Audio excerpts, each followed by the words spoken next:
We live in Victoria, right? And Victoria has a bunch of whale watching companies. A mistake from one of those companies will be, I want to come up for things to do in Victoria.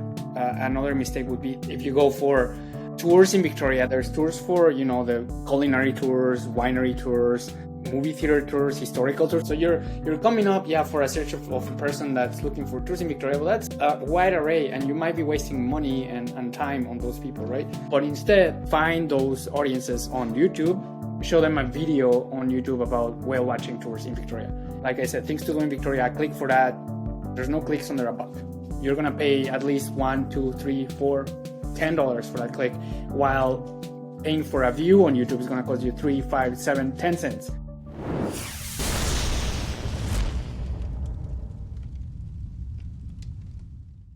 Hey retailers, ever feel like your shopper experience feels just like everyone else's? That's probably because it does, and it shouldn't. Bluecore matches online shoppers with the products they'll buy next across channels like email, on-site, paid media, social, and SMS. With Bluecore's retail data and predictive intelligence, brands automate personalized content, offers, and recommendations for each individual shopper, enabling brands like Noble to increase conversions by 15% and drive a 46% increase in repeat buyers. Visit Bluecore.com to discover why brands like Noble, Express, and Bliss chose Bluecore to automate and scale their multi-channel personalization. Welcome to All Killer No Filler. I'm Eric Dick, and today I am here with Saul, head of our Google team, as well as Kyle Hitchcox, co-founder of Pilothouse.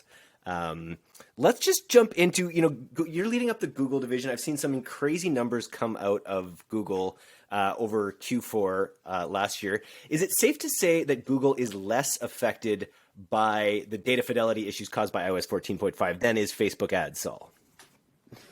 Yes, 100%. There's a couple of things there. Why? One of them, obviously, intent on the search side.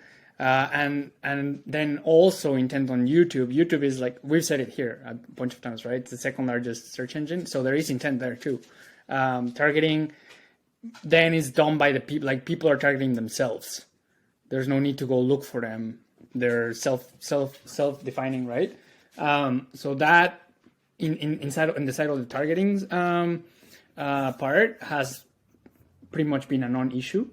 And then on the tracking side, which I know that our Facebook colleagues also have some trouble, it hasn't been an issue because Google got ahead of the curve. First of all, they didn't get into this like PC match with Apple, so that helps. And then the other one is Google has been, and that's why they were proactive about that whole no cookie internet and all that stuff. It doesn't mean that they're not going to track people anymore. It just means that they're modeling better. They've been doing this modeling for conversion tracking for over 3 years, and that's how their return on ad spend bidding systems work and their CPA systems work, enhanced conversion tracking, all that stuff. That's all modeling. It's AI, and that's what's helping Google not lose any or very little data.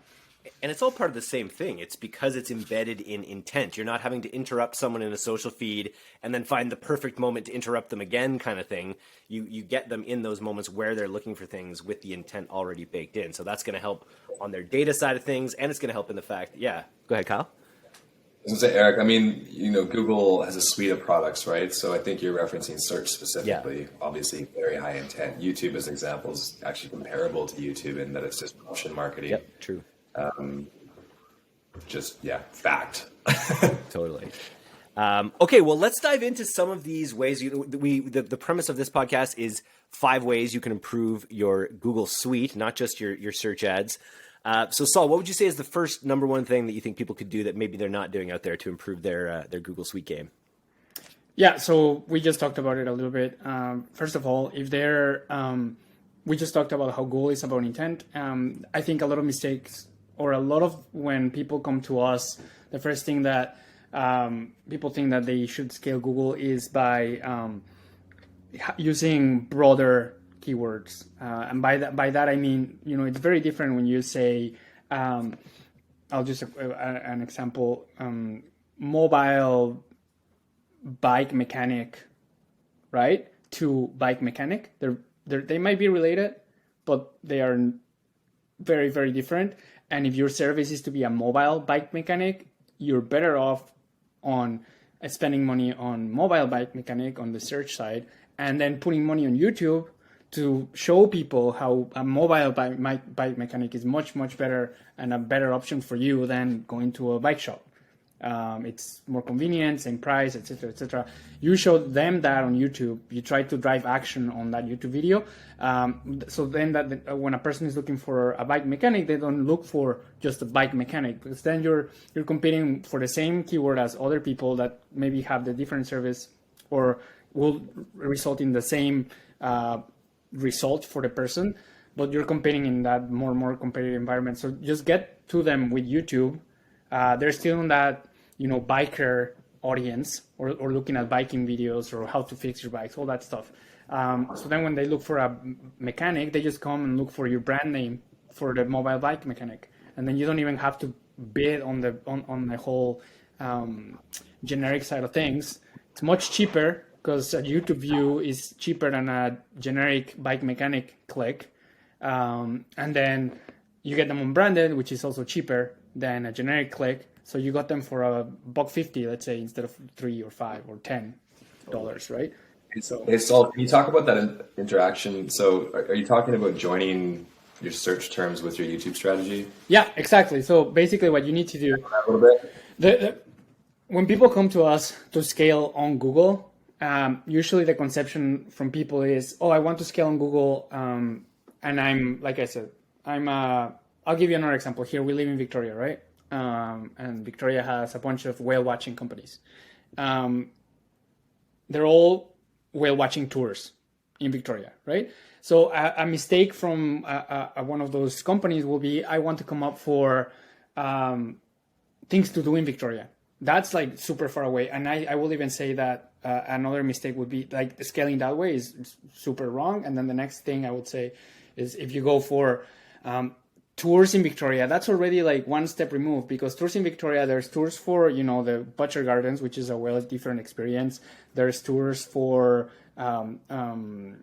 culinary tours, winery tours, movie theater tours, historical tours. So it's a very different range of people. So you're coming up, for a search of a person that's looking for tours in Victoria. Well, that's still like there's a wide array, and you might be wasting money and time on those people, right?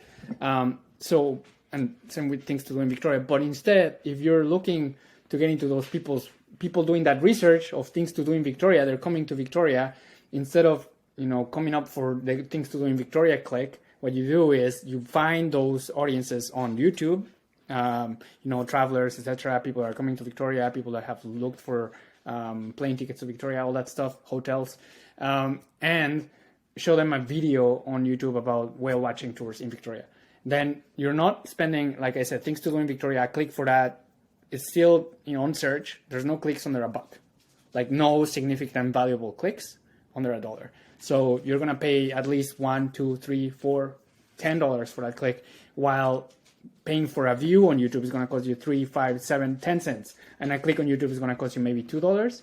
So it's a no-brainer. Pre-sold by the video. Exactly. Pre-sold by the video, filtered down by the video, in the same way that video content filters intent, and on Facebook, in some ways. And then I really like that. I've just been doing keyword research for D2C using some of the powerful tools that you guys have, and it is amazing the way, just as you get into keyword research, the more you telescope in on words, what implications you realize that it has. Like we're talking about keywords that we might want to rank for on D2C, and it's like, get started with digital marketing or digital advertising. I see the impressions that are available on these incredibly broad terms, but first of all, it's going to be very hard, going to take a long time to rank on those very generic things. And really, we don't want to be ranking for people who, as much at this point in where we're at, for people that are just learning and wanting to make money in this space. We want to rank for the terms that people are inquiring about once they've worked in the space for 5 years or a year or something like that, right? Exactly, and that's actually a part of our strategy to scale people, and we try to now more and more we try to be very upfront about that with clients. It's like the best way to scale. Search is not top funnel. Search is mid funnel, bottom funnel. Even generic search should be mid funnel, bottom funnel. If you want to use Google suite of products, the best product to do top funnel is YouTube, and like we all know, the Herman Brothers story, etc., for action, for conversions. Yeah, that works.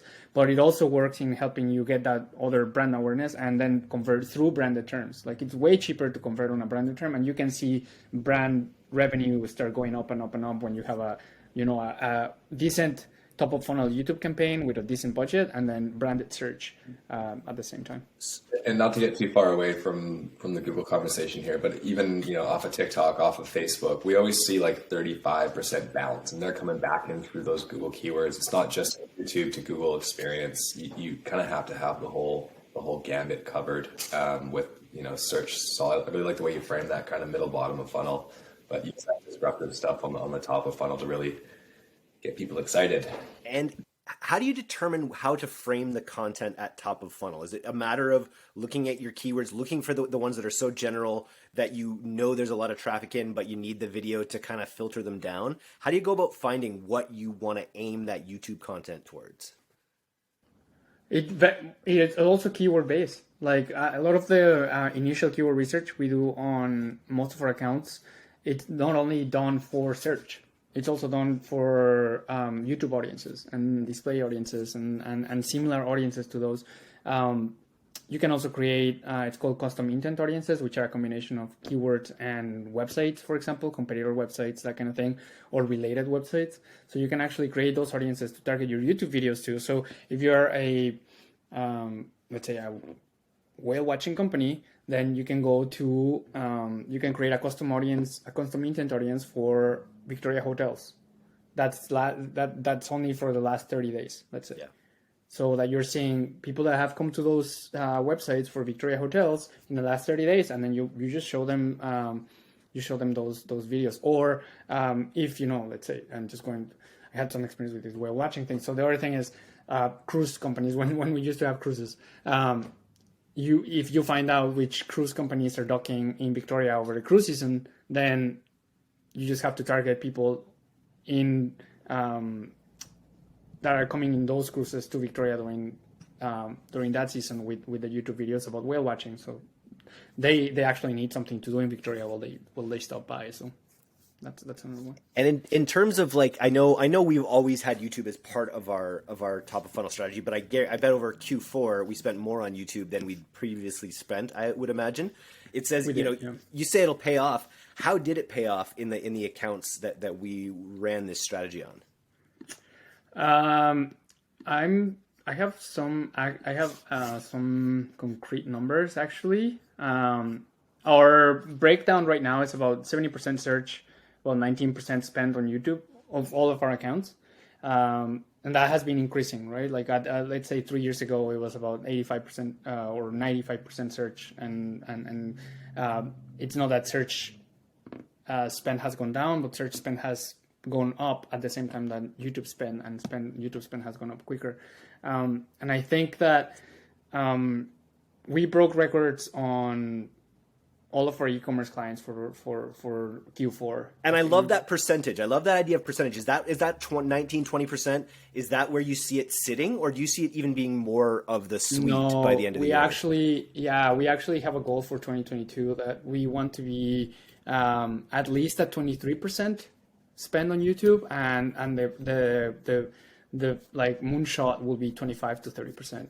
Wow. And I'd imagine, Saul, that largely just comes down to the type of clients, but also because those ratios internally may not make sense for another company. I mean, there's heaps of companies that would spend 90% of their budget because they found a pocket on that traffic source. And so when we're looking at our suite of clients and kind of the search category as a traffic source, surely, and I'm aware of certain clients that the majority of their budget actually is on YouTube. And I think, operationally, just strategically with intent, we're pursuing YouTube as a bigger opportunity because it is such a great traffic source. Nice. Well, I thought this was going to be super quick and dirty, but we spent half the podcast talking about number one. So increase your YouTube buying, it will pay off. Suffice it to say, listen to us here on All Killer No Filler. So number two, what's your second hot tip for improving your Google Suite experience? This is one that we've touched on the past as well. I think one of our first podcasts with Richard shopping feeds, right? And make sure that your titles and descriptions are optimized for search. The AI is getting better and better, so you can get away with some, branded or brand-oriented titles and descriptions. And by brand-oriented, I mean just the name of your product, like your brand calls it. Some shoe companies name their shoes like people's names, right? Like the Jamie or whatever. If you just call your shoe the Jamie, Google is getting better, but it's not great yet. So it's better to have those titles and descriptions optimized. And if you are kind of brand sensitive and you don't want your site to say, the Jamie black leather pump shoe for women, because it sounds long and terrible, then you need to make a manual feed or have one of the, there's other different apps that you can use for a secondary feed that doesn't grab from your website, especially if you're using Shopify, that API just grabs from your website. So it's better to have a secondary feed source where you can actually, optimize for search using titles that are using keywords that people actually look for. Is this something a lot of people do? This seems like is this whole idea of like creating manual feeds for products? Is that something you think a lot of people do, or is that a pretty slept on thing? I don't think so, especially since, Shopify and Google got together and we get a lot of Shopify clients. There's an API. It kind of does it for you. It works. For some clients, it works very well. But for others, it just doesn't. So that's where we found that by doing a manual feed, we have a client that has 3 different feeds, and it works great. They have a manual feed, they have an API feed, and then they have a different app feed for all of their products. So technically, their products are repeated 3 times. But so is that data being pushed in overlapping, or is that just I'm almost picturing like a pixel and like an API connection or a server to server post back for tracking? Are they using those three types just to ensure that Google's getting as much of the data as possible, or what's the logic there? The logic is that you're getting as much data as possible. You're also because there are 3 different feeds and with slightly different descriptions, even though they're for the same product. They're not seen as the same product on the feeds because each feed has a different product identifier, even if it's the same URL. So is that like a sneaky little hack? It's a sneaky little hack because you can actually by having more products available for Google to show, then if you have resellers, you pretty much take all the space from your resellers, and if you don't have resellers, you take most of the space for your competitors for the generic stuff. So. Interesting, but it isn't working for everyone. So it's something you test. It's so for the clients that we've had manual and API. Usually manual beats API. There have been some situations where API still beats manual, so you just revert back to API. Interesting. So yeah, you test it. Very cool. Yeah. For number 3, tell me about enhanced conversions and why they need to be enabled for advertisers in 2022. That was part of the whole conversion tracking and modeling and how Google is trying to get you more information and actual real data about who's buying and to make sure that over the next year their modeling and their targeting through that modeling still works. So it's just another.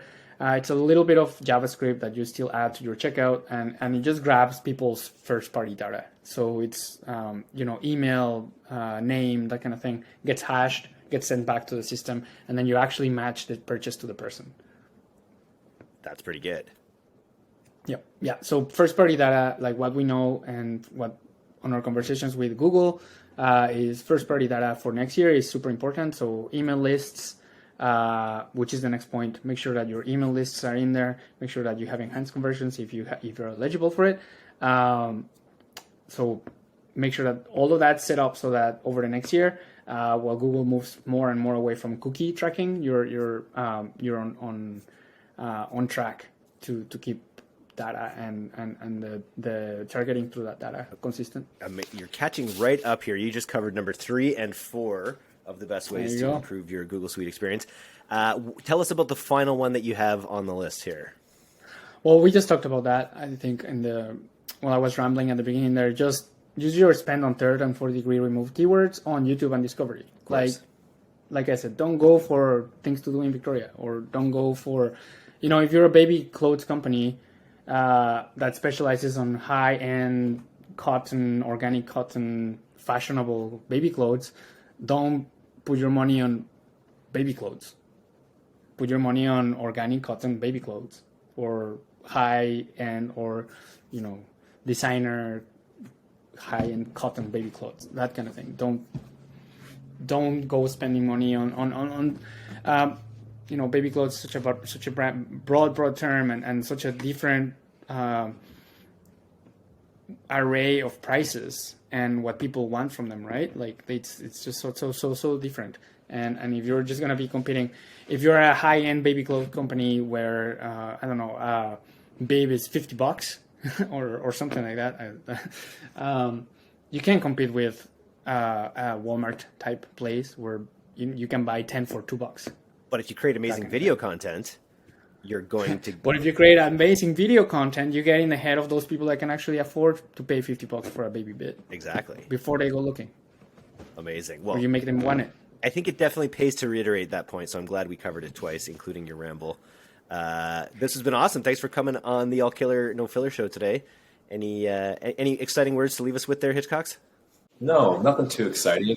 I'm heading to Dubai. Oh, that's exciting. I'm going to go see some friends at AdWorld there. If anyone's going to be there, let us know. I'd love to meet up. Performance marketer's dream there in Dubai. I'm glad they're making that conference happen. That's exciting.